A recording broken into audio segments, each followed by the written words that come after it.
Hi friends, welcome back to our channel APPSC exam online. ఈరోజు మన current affair ఆర్టికల్స్ని క్విక్గా discuss చేద్దాం. ఈరోజు కరెంట్ అఫైర్ ఆర్టికల్స్లో ముఖ్యంగా ప్రెస్ ఇన్ఫర్మేషన్ బ్యూరో నుంచి వచ్చిన ఆర్టికల్స్ మాత్రమే ఉన్నాయి. హిందూ పేపర్ నుంచి ఓన్లీ 1 ఆర్టికల్ మాత్రమే సెలెక్ట్ చేశాను అనమాట. ఓకే, సో టోటల్గా PIB నుంచి వచ్చిన ఆర్టికల్స్ని మాత్రమే ఈరోజు మనం డిస్కస్ చేద్దాం. ఓకే,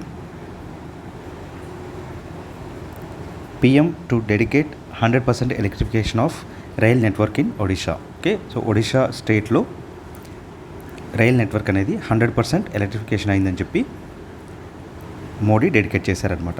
ఇలా ఇప్పటి వరకు 100% ఎలక్ట్రిఫికేషన్ అయిన రైల్వే నెట్వర్క్స్ ఉన్న స్టేట్స్ వచ్చేసి టోటల్గా 14 ఉన్నాయన్నమాట. ఓకే, సో 14 స్టేట్స్ మరియు యూనియన్ టెరిటరీస్లో రైల్ నెట్వర్క్ అనేది 100% ఎలక్ట్రిఫికేషన్ అయిందనమాట. ఆ స్టేట్స్ ఏవి అనేది లిస్ట్ ఇక్కడ ఇచ్చాను. అందులో ఆంధ్రప్రదేశ్ అనేది 15th పొజిషన్లో ఉందన్నమాట, అంటే నెక్స్ట్ స్టేట్. సో అది 96.8% ఎలక్ట్రిఫికేషన్ అయిందనమాట మన స్టేట్లో.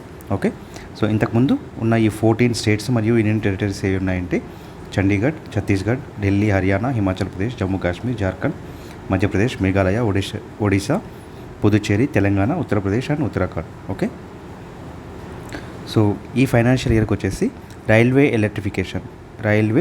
ఎలక్ట్రిఫికేషన్ కోసం ఇచ్చిన బడ్జెట్ వచ్చేసి 8,070 crores. Okay,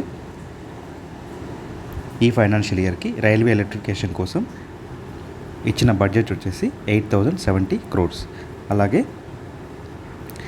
union ministry of railways పెట్టుకున్న టార్గెట్ ఏంటంటే డిసెంబర్ 2023 కల్లా డెడ్ లైన్ అనమాట, 100% ఎలక్ట్రిఫికేషన్ ఇన్ ఆల్ స్టేట్స్. కానీ అది 1 year పోస్ట్ పోన్ అయిందనమాట, మార్చ్ 2024కి టార్గెట్గా పెట్టుకున్నారు. Okay, production linked incentive scheme 2.0. Okay, so ఈ ప్రొడక్షన్ లింక్డ్ ఇన్సెంటివ్ స్కీమ్ 2.0 అనేది IT మరియు హార్డ్వేర్కి కవర్ అవుతుందన్నమాట. ఎందుకంటే ఇన్ఫర్మేషన్ టెక్నాలజీ మరియు హార్డ్వేర్ రంగాల్లో మన దేశంలో చాలా మార్కెట్ జరుగుతుంది, ఎక్స్పోర్ట్ మార్కెట్ చాలా జరుగుతుందన్నమాట.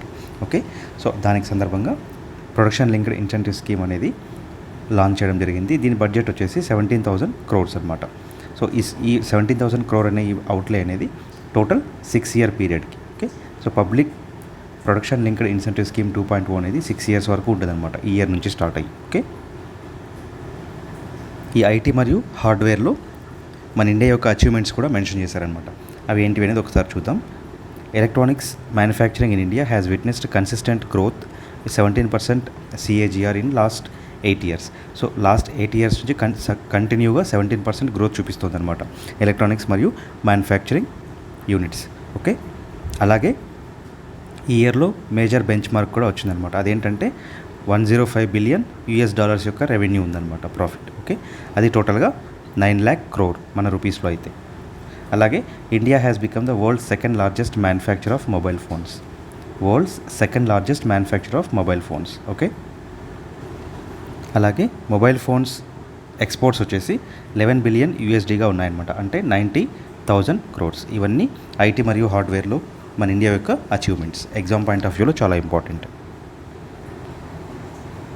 సో నేషనల్ ఆయుష్ మిషన్ కాన్క్లేవ్ అనేది న్యూఢిల్లీలో జరిగిందనమాట ఇటీవల.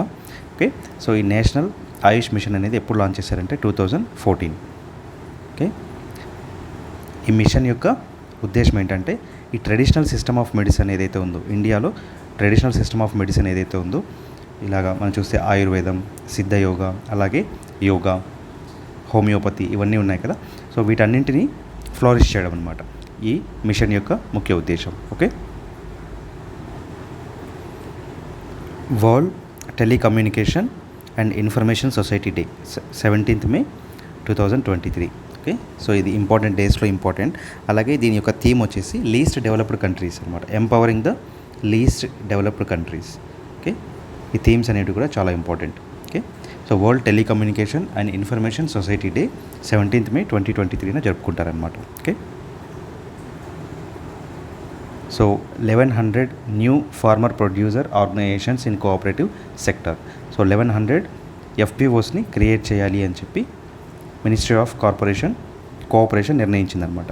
ఓకే, ఇది ఏ స్కీమ్లో భాగంగా అంటే ప్రమోషన్ ఆఫ్ 10,000 FPO స్కీమ్ అనమాట. So promotion of 10,000 FPO scheme అనేది ఇంపార్టెంట్. ఓకే, సో ఈ స్కీమ్ ద్వారా ఏంటంటే ప్రతి FPOకి 33 lakhs ఇవ్వబడుతుంది అనమాట, financial assistance through FPO scheme ద్వారా. ఓకే, ఈ స్కీమ్ ద్వారా 33 lakhs ఇవ్వబడుతుంది అనమాట.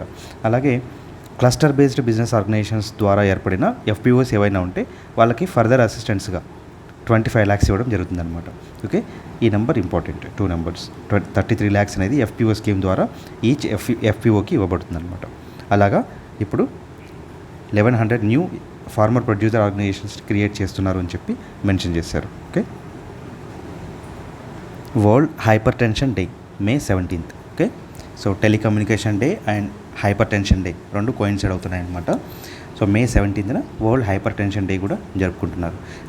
దీని సందర్భంగా మన ఇండియా గోల్ పెట్టుకునేది ఏమంటే 75 million people with hyper tension are diabetes on standard care bye 2025.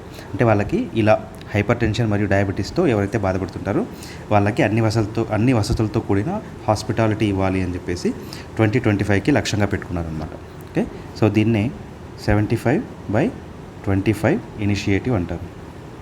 Initiative అని కూడా పిలుస్తారు. మీకు ఎగ్జామ్లో అడిగారు అనుకోండి 75/25 ఇనిషియేటివ్ ఏది అంటే వరల్డ్ హైపర్ టెన్షన్ డే యొక్క ఇనిషియేటివ్ అనమాట. ఓకే, సో దీని థీమ్ వచ్చేసి measure your blood pressure accurately, control it, live longer. ఇది దీని యొక్క థీమ్. ఓకే,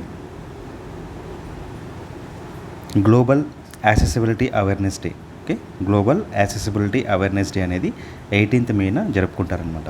ఓకే, సో ఈ 18th May ఇది ఎవరు జరుపుకుంటారు అంటే ఎవరైతే people suffering with different disabilities, so ఎవరైతే ఈ అంగవైకల్యం ఉంటారో సో వాళ్ళందరికీ కూడా ఇన్ఫర్మేషన్ టెక్నాలజీ అనేది ఈజీగా యాక్సెస్లోకి రావాలి అని చెప్పి ఈ థీమ్ని సెలబ్రేట్ చేసుకుంటున్నారనమాట. Okay, global accessibility awareness day 18th May అంటే యాక్చువల్గా ఇది 3rd Thursday of May జరుపుకుంటారనమాట.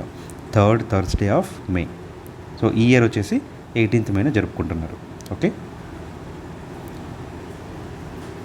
So collegium recommends AP chief justice senior advocate as Supreme Court judges. So collegium ఏం చేసిందంటే సో రీసెంట్గా AP చీఫ్ జస్టిస్ ఉన్నారు కదా ప్రశాంత్ కుమార్ మిశ్రా, అతన్ని తర్వాత ఇంకొక సీనియర్ అడ్వకేట్ని సుప్రీంకోర్టు జడ్జిగా ప్రమోట్ చేసిందనమాట. ఓకే, సో ఈ కొలీజియం సిస్టమ్ అనేది 1993 నుంచి ఉందన్నమాట. Collegium system evolved in supreme court that decides and appointment and transfers of judges in the higher judiciary. Okay, present ఉన్న కొలీజియం సిస్టంలో ఎంతమంది మెంబర్స్ ఉన్నారు అంటే 5 members అనమాట. అంటే 1+4 అంటే వన్ చైర్మన్ ప్లస్ 4 members అనమాట. టోటల్గా 5 members ఉన్న కొలీజియం వ్యవస్థ నడుస్తుందన్నమాట ఇప్పుడు. ఓకే, సో ఇదేనండి ఈరోజు మన కరెంట్ అఫైర్ న్యూస్ ఆర్టికల్స్. ఈ వీడియో కనుక మీకు హెల్ప్ఫుల్గా ఉందనిపిస్తే ప్లీజ్ లైక్ చేయడం మర్చిపోకండి. అలాగే వీడియోని ఫస్ట్ టైం చూస్తున్నట్లయితే సబ్స్క్రైబ్ చేసుకొని బెల్ ఐకాన్ని ప్రెస్ చేయడం ద్వారా నా వీడియోస్ ఎప్పుడు అప్లోడ్ చేసినా మీకు నోటిఫికేషన్ ద్వారా తెలుస్తాయి అన్నమాట. ఓకే, మనం మరొక వీడియోతో మళ్ళీ కలుసుకుందాం.